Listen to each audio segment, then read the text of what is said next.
Bob, so what's going on with Julio Cesar Chavez? Well, he has to go before the commission in February and will arrange his next fight in accordance with what the commission decides. For me, you know, if that's what happened, that he smoked a joint to go to sleep, you know, it's better than taking a sleeping pill. I mean, what the hell are they talking about? If his penalty is harsh enough, say 6 months, which would actually not be, I guess, the maximum, would you look to get him back in the ring somewhere else within that 6 No. months? We're going to abide by the Nevada Commission. And if it's 6 months, it's not going to affect anything really, mostly, because we're not thinking of bringing him back in the ring until later. September and No. Martinez? You understand? No. The Martinez fight that we're looking at would take place in November. Martinez in November. And then so Chavez doesn't have to be back in the ring in your mind until then? No, we wanted an interim fight for him, just like Martinez has an interim. What are the different, I guess, best case scenarios you can hope for with the Las Vegas Commission? I'm not going to say. Let the Las Vegas Commission decide. We're not talking about a performance-enhancing drug. We're not talking about a diuretic that could mask a performance-enhancing drug. We're talking about a fucking joint. Big deal. It's legal in states in the United States.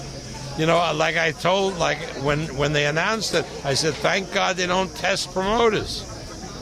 All right, I'm asking potentially with Lance Armstrong's admission and, you know, the climate, you know, HBO naming Margaret Goodman Person of the Year and stuff like that. What are your thoughts? Who named Margaret? HBO. They named her. I don't know if you saw that. Jim Lampley's fight game announced Margaret Goodman Person of the Year. The climate in terms of the, you know, performance-enhancing drugs and all those issues. What is your thoughts on it generally as it pertains to boxing? The commissions have to get together and figure out procedures for testing. This testing now with the USADA, look what happened with Morales' fight. He tested positive. It wasn't under the aegis of a commission, so it got all fucked up, and it looked terrible. Looked absolutely terrible. Look, I would think in any major fight, it would be good to do random testing, but it has to be done under the authority of the applicable boxing commission. Now, who pays for it is a different thing. If they say, well, we can't afford it, the promoter has to pay for it, okay. That's not, but I don't want to be a referee on the drug testing. It's not my job. It's not appropriate. I don't think you leave it up to the fighters. It should be done through a commission. They're the regulators. One of your fighters has taken the lead, though. He tested. What are your thoughts on that? Hey, good for him if he wants to test himself. That's fine. But it's not part of a fight. You know? If he fights a guy and he wants that guy tested, then we'd have to consider going to the commission.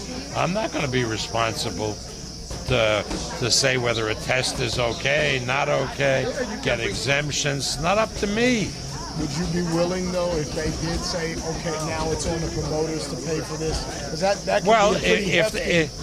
It's not hefty. It's not hefty. I mean, USADA tests, but it can be done probably random testing for $20,000. So you can't do it for every fight, but you can do it for the big fights. That's nothing.